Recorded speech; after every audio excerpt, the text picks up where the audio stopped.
Hello नमस्कार दोस्तों, स्वागत है आपका हमारे चैनल पर। आज हम भोजपुरी सुपर हिट मैटर लाए हैं दोस्तों। जी हाँ दोस्तों, ट्रैक का नाम है मौगी खेले पबजी। खेसारी लाल यादव का ट्रैक है दोस्तों।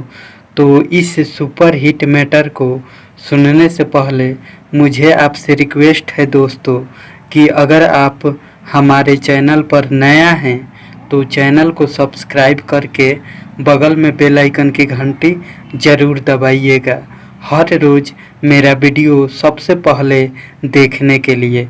तो चलिए दोस्तों, देरी न करते हुए आज का हिट मैटर सॉन्ग को देखा जाए और सुना जाए कैसा है।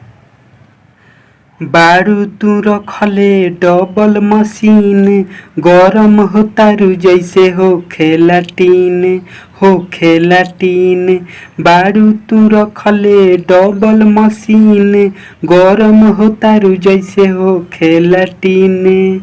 एक रात खाती कल हमसे साटा साटा साटा। ताहर गजबे बा पीछे वाला जाता, ओही में पीस दगोरी हमारा आटा। ताहर गजबे बा पीछे वाला जाता, ओही में पीस दगोरी हमारे आटा। तो कैसा लगा दोस्तों मेरा वीडियो, आप सब कमेंट करके ज़रूर बताइएगा। अगर वीडियो अच्छा लगे तो लाइक करना ना भूलिएगा दोस्तों, और चैनल को सब्सक्राइब नहीं किए हैं तो सब्सक्राइब कर लीजिएगा हर रोज़ फ्री में लिखा हुआ गाना सबसे पहले पाने के लिए। अगर कोई भी सिंगर हमसे पर्सनल सॉन्ग लिखवाना चाहते हैं तो हमारे कॉन्टैक्ट नंबर पर एक बार ज़रूर संपर्क करें। कॉन्टैक्ट नंबर आपको वीडियो के डिस्क्रिप्शन में मिल जाएगा।